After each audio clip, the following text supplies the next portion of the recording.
خوش اومدید. امروز میخوایم یک نگاه دقیق‌تر بندازیم به یه موضوعی که از منابع شما اومده، یعنی یه مقاله از دانشکده پزشکی جانز هاپکینز در مورد روزه متناوب. میخوایم ببینیم این روش دقیقاً چی هست، چطوری کار میکنه، فایده هاش چیه و خب مهمتر از همه اصلا برای شما بی خطره یا نه. نکته جالبش اینه که برخلاف بیشتر رژیم‌ها که میگن چی بخوریم، روزه متناوب همه تمرکزش روی اینه که کی بخوریم. اطلاعاتمون هم بر اساس تحقیقات همین جانز هاپکینزه، از جمله کارای عصبشناس به اسم مارک متسون. خب شروع کنیم. خب اول از همه این روزه متناوب اساساً یعنی چی؟ چه فرقی داره با این الگوی غذا خوردن معمول ما؟ یعنی 3 وعده اصلی و خب کلی هم میان وعده. ببینید، فرق اصلی و کلیدیش توی یه چیزیه به اسم تغییر متابولیک. یعنی چی؟ یعنی وقتی شما چند ساعت هیچی نمیخورید، بدنتون اول ذخایر قندش رو میسوزونه. بعد که اون تموم شد، برای اینکه انرژی داشته باشه، میره سراغ سوزوندن چربی‌ها.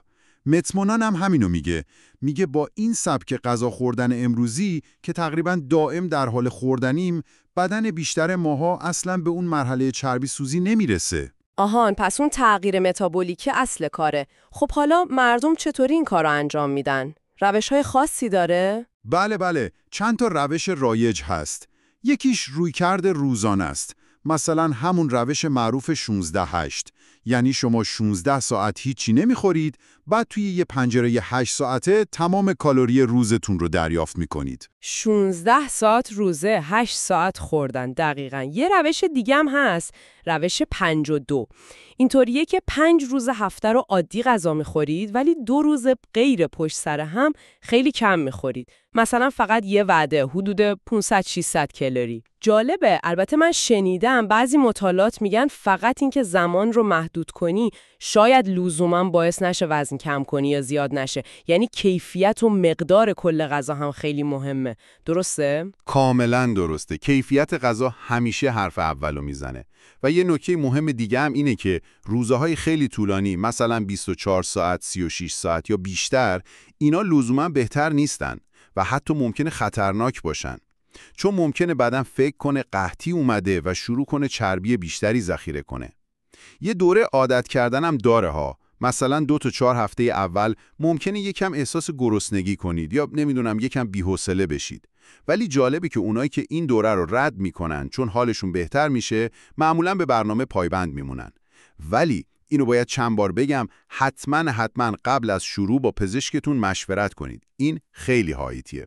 این نکته با پزشک واقعا مهمه. پس حالا سوال اینه که تو اون ساعتی که روزه‌ایم چی میشه خورد یا نوشید؟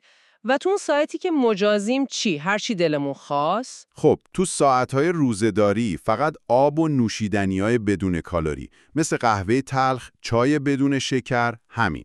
اما اون پنجره زمانی که میتونید بخورید اصلا به این معنی نیست که حالا مجاز دارید هرچی غذای ناسالم و پرکالری بخورید و زیاده روی کنید. نه، اتفاقا بهترین نتیجه وقتی گرفته میشه که تو اون بازه هم یه الگوی سالم داشته باشید. مثلا یه چیزی شبیه رژیم مدیترانی خوبه، سبزیجات زیاد، چربی‌های سالم، پروتئین خوب، کربوهیدرات‌های پیچیده. پس کیفیت تو اون بازه خوردن هم خیلی مهمه.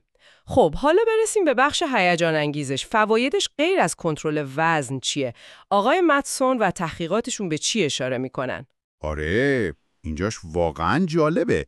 تحقیقات نشون میده این تغییر متابولیک میتونه فواید خیلی گسترده‌ای داشته باشه، خیلی فراتر از وزن. حرف از عمر طولانی‌تر، بدن لاغرتر و حتی ذهن تیزتره.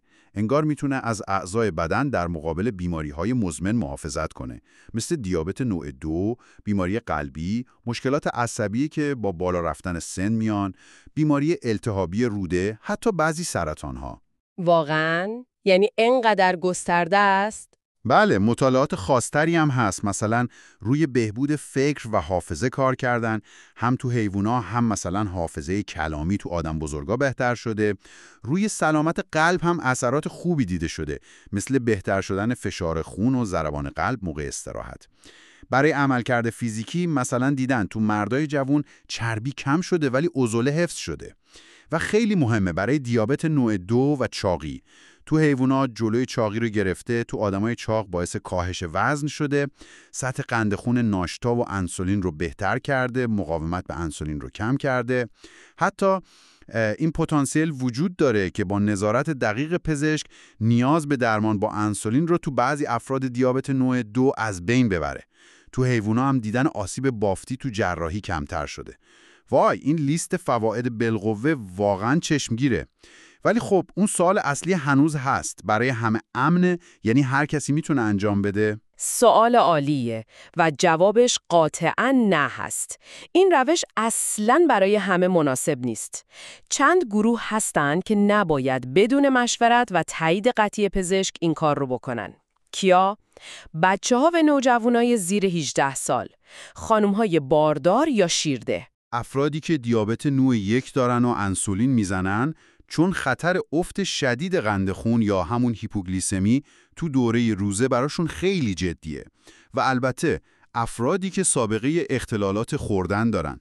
جالبه که برای دیابت نوع 2 مطالعات ایمنی نسبیش رو نشون دادن، ولی برای نوع 1 هنوز اطلاعات کافی نیست. پس ببینید، باز هم دارم تکرار میکنم چون خیلی مهمه. حرف زدن با پزشک یا متخصص تغذیه قبل از شروع یک امر واجبه. اگه دکترتون گفت برای شما مشکلی نداره و بی خطره، اون وقت روزه متناوب میتونه یه تغییر سبک زندگی خوب و پایدار باشه. البته حواستون به عوارض اولیه هم باشه. ممکنه سردرد بگیرید، یکم اضطراب یا حالت تهوع.